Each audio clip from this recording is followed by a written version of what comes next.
ping of the notification on my phone was quiet, a tiny sound that signaled the destruction of my world. It was 10:30 p.m., and I was just settling into the cool cotton sheets of our old ranch-style home in San Antonio, Texas. The message was from my daughter, Chloe, and it was a voice note. That was the first strange thing. Chloe always texts. I clicked play, expecting a quick, whispered, "Good night, Mom," or maybe a complaint about her new husband, Mark. Instead, a low, sultry voice, undeniably Chloe's, filled the silence, followed by a dark, triumphant chuckle. "Honey, Mark is totally onto us about the title loan. He asked me about the house equity again. I told him I'd handle it, but we need the final paperwork on the transfer tonight. The faster we close on the new gym with his money, the faster we can get rid of him. Remember, baby, 1 more month and we're free, rich, and sailing." I didn't need the reply, though it came. A familiar deep rumble that resonated in the walls of the room, my own husband, Robert. My breath caught in my throat, turning the air to frozen ash. I managed to stop the playback, my hand shaking so hard the phone clattered against the bedside table. My mind was screaming, my daughter, my husband, my home. Then my phone vibrated again. It was my younger brother, Leo, who lives a few blocks away.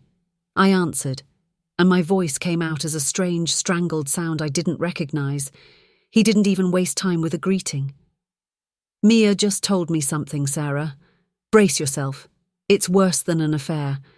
They've been actively hiding the financial ruin for over a year. Your house, your business, your whole life savings. It's all gone. They're liquidating everything." Hey everyone, thanks for joining me today. Drop your city in the comments. Where are you tuning in from? If you've ever felt your world shatter from a single text message, you know the ice in my veins right now. Tell me your story in the comments. I'm Sarah Jennings, 52 years old, and until that moment, I believed in the absolute stability of my life. For 15 years I'd poured my heart and soul into Sarah's So Sweet, my custom quilt and upholstery shop right on the bustling River Walk. My shop was more than a business. It was a sanctuary built on the foundations of my grandmother's legacy, the whirring of the old Singer machine, the smooth feel of silk and cotton in my hands. I was a practical, detail-oriented person, finding comfort in the tangibility of my creations and the precise balance of my accounts. Robert was supposed to be my other half, my quiet, dependable rock. He worked as an independent insurance broker, his life as organised as his perfectly alphabetized home office. Chloe, 28, was our only child, ambitious and sharp. She had just married Mark 6 months ago, a promising young man I thought she loved. The pain of the affair was agonizing, a hot spike in my chest. But the knowledge of the financial betrayal, that they were partners in a systematic campaign to steal my life, was the cold, killing blow. The red flags were so obvious now they felt like a mockery. Robert's obsessive late nights, always closing complex policies, but never bringing home new commission checks. The low, urgent conversations he held in the garage, always snapping shut his briefcase the moment I approached.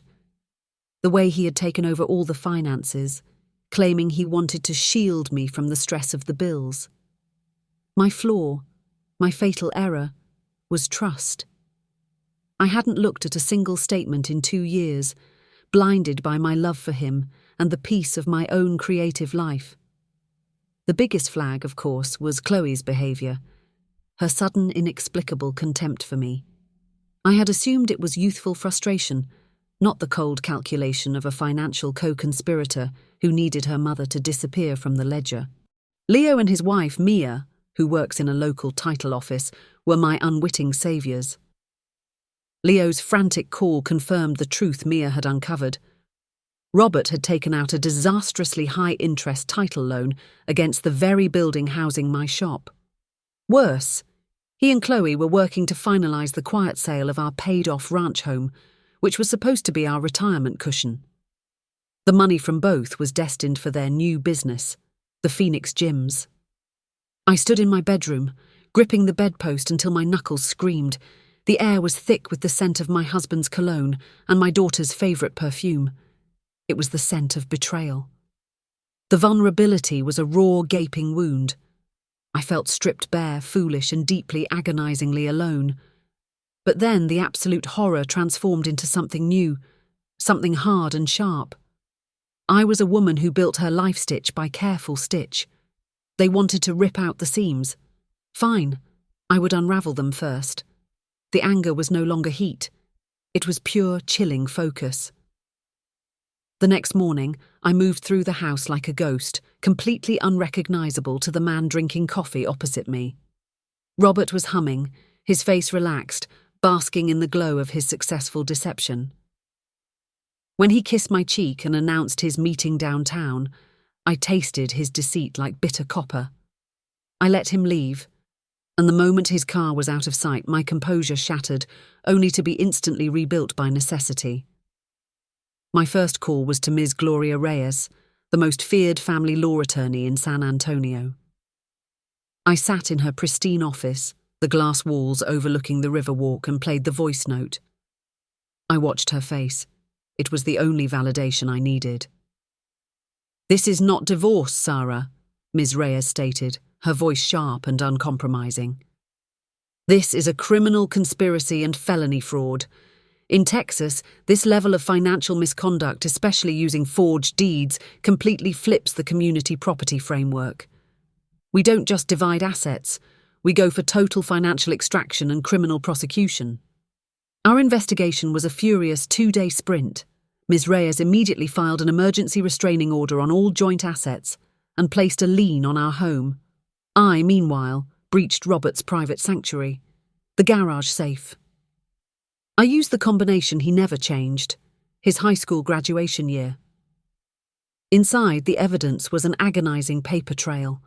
I physically recoiled as I touched the quitclaim deed for our house, clearly bearing a clumsy forgery of my signature. There were the documents for the title loan against my shop. And worst of all, the email chain between the Phoenix, Robert, and the partner, Chloe, detailing how they would use the house equity and the shop's value to launch their gym empire, all while discussing how to legally minimize my inheritance and spin the divorce to Mark, Chloe's temporary husband. The true depths of the betrayal were staggering. They had built a fortress of lies on the very foundation of my love. My quiet brother Leo and Mia were invaluable. Mia confirmed the final closing on the house was set for this coming Saturday morning. A private, early closing to avoid scrutiny. The $300,000 equity was scheduled for wire transfer to the gym's LLC that day. I was days, maybe hours, from being destitute and homeless. The emotional pressure was a crushing weight, but every single document I gathered fueled a powerful, focused rage. I couldn't sleep in the house anymore. I spent those nights on a cot in the back room of Sarah's So Sweet, the scent of cotton and lavender a fragile shield against the cold reality. I talked to Leo for hours, replaying the voice note, trying to understand the mind of the child I had raised. "She saw me as an obstacle, Leo. A bank account with a pulse," I whispered, the admission tearing at my soul. My revenge plan had to hit them where it mattered most: their pride, their business, and their public standing. The perfect venue, the annual San Antonio Fiesta Gala, where Robert was scheduled to speak on ethical and generational business practices. The irony was a bitter tonic. Ms. Reyes worked through the night, securing the necessary court orders and preparing the filing of felony fraud charges with the Bexar County District Attorney's Office. I didn't want just divorce. I wanted accountability. I wanted justice so absolute it would be irreversible. The San Antonio Fiesta Gala was a vision of shimmering silks and polished brass. I wore a deep sapphire gown, looking every bit the composed, successful businesswoman I was, a deliberate contrast to the devastation churning inside. Robert, looking impossibly smug in his tuxedo, was completely ignorant of the fact that the platform he was about to step onto was built on quicksand. Chloe and Mark were at a table nearby. Chloe was tense, her eyes darting nervously toward the exit, anticipating the successful house closing the next day. The moment Robert took the podium, clearing his throat to deliver his self-serving speech, I gave the signal. Ms. Reyes's colleague, pretending to adjust the projector, swapped the file. The massive screen behind Robert flashed to life with the headline, "The Phoenix Gyms, Built on Fraud and Betrayal." The sound of silence was immediate, absolute, and terrifying. It was the sound of 1,000 people holding their breath. Robert froze, his face collapsing from smugness to pure, paralyzing terror as he saw the quitclaim deed with my forged signature projected for all of San Antonio society to see. The slides advanced rapidly, the bank transfer schedule, the title loan documents, and then the audio, Chloe's sultry voice, then Robert's low rumble, echoing through the crystal chandeliers, detailing their plot to liquidate my life and get rid of Mark. The hall erupted in chaos. Shouts, gasps, the frantic clicking of press cameras. Robert stumbled back from the podium, his tuxedo suddenly too big for his shrunken frame. I walked toward the stage, my heels clicking deliberately on the marble floor. Ms. Reyes and a uniformed police officer followed in my wake. I took the microphone, my hand steady as a rock.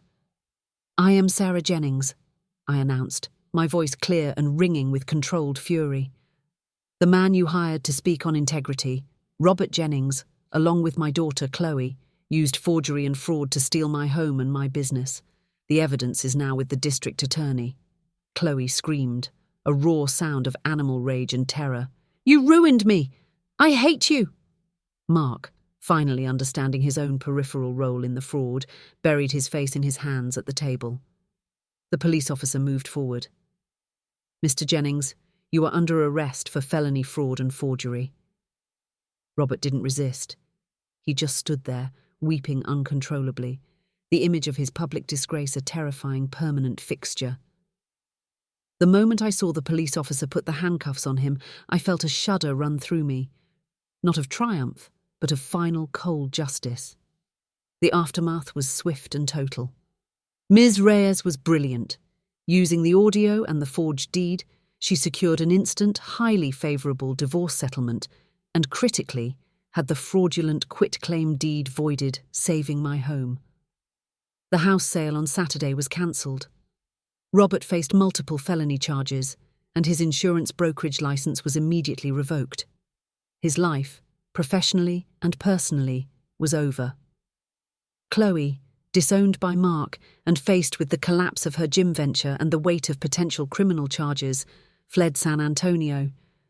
The pain of losing her is a deep, agonizing wound that I know will never fully heal. The man I loved and the child I raised were a lie. I am mourning a life that never truly existed.